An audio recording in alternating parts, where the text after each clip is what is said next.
I przyszła ta susza filozoficzna. Nikt z nią nie gada. Bo jak słyszysz tę nazwę, od razu unikasz wzrokiem i liczysz, że nie zostaniesz wywołany do tablicy. A jak już na nią spojrzysz, pstryk, atakuje od razu. Dosłownie lasery z oczu. Niszczy wszystko zimozielone, co stanie jej na drodze. Jak ta dziewczynka z tego mema, co stoi przed płonącym domem. Jest kompletnie nieprzewidywalna. Bo kto by to brał na poważnie? Minus 20 i koniec? Potem przychodzi rzeczywistość.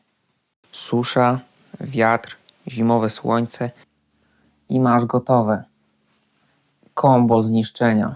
Zimą roślina nie pobiera wody, bo bryła korzeniowa jest zamarznięta. Więc jeśli zdarzy się słoneczny dzień w lutym, liście zaczynają parować. Skoro korzenie nie mogą uzupełnić wody z przemarzniętej ziemi, roślina po prostu płonie jak ten dom.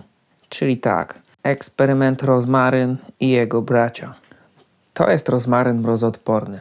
Dostał w tym roku około minus 28. Tyle licznik wykręcił. I go nie przykryłem, bo stwierdziłem tak.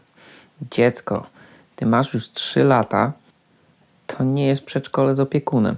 Albo jesteś mrozoodporny, albo nie jesteś. Chociaż uczciwie mówiąc, on jest niby do minus 24. Czy do minus 22, a może do minus 18, bo kto to tak naprawdę sprawdza? To są jakieś tabelki. A prawda jest taka, że po prostu skończyła mi się agrowłóknina biała, która poszła na bardziej wrażliwe rośliny, jak laurowiśnię portugalską, odporną do minus 15. I co?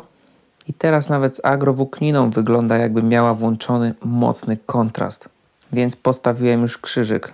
Ale to jest film o rozmarynie. Wyglądał świetnie aż do mrozu. Zielony, zwarty, pachnący. Odśnieżałem go, żeby śnieg nie połamał gałęzi. Wolałem to niż mokrą pierzynę i wilgoć. A potem przyszła właśnie ona. Susza i dziadek mróz. No i teraz wygląda średnio. Zszarzał i nie podoba mi się to, bo za bardzo przystosował się do polskich barw. On jest ze Śródziemia.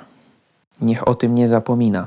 Ale jakby spojrzeć niżej, to końcówki są turbozielone, więc myślę, że odbije.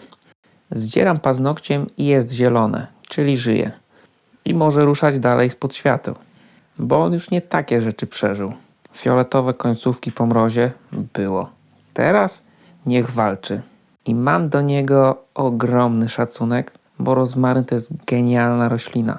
Weźcie liść, rozetrzyjcie w palcach latem, zimą. On pachnie tak intensywnie, że żaden suszony z torebki nigdy tak nie pachniał. Nigdy. Szkoda życia na suszony rozmaryn. Nie no, jeszcze raz. Szkoda życia na suszony rozmaryn. Po prostu. Normalnie leitmotiv z tego wyszedł.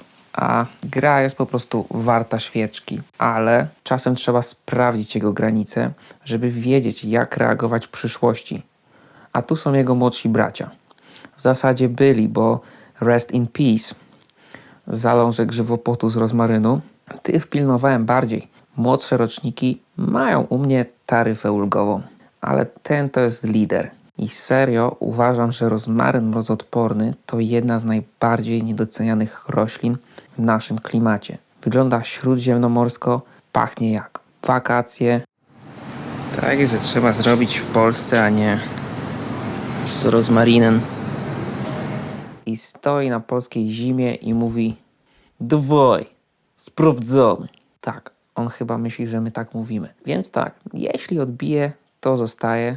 Jeśli nie, to mam jeszcze 10 na jego miejsce. Bo nie wyobrażam sobie już ogrodu bez rozmarynu.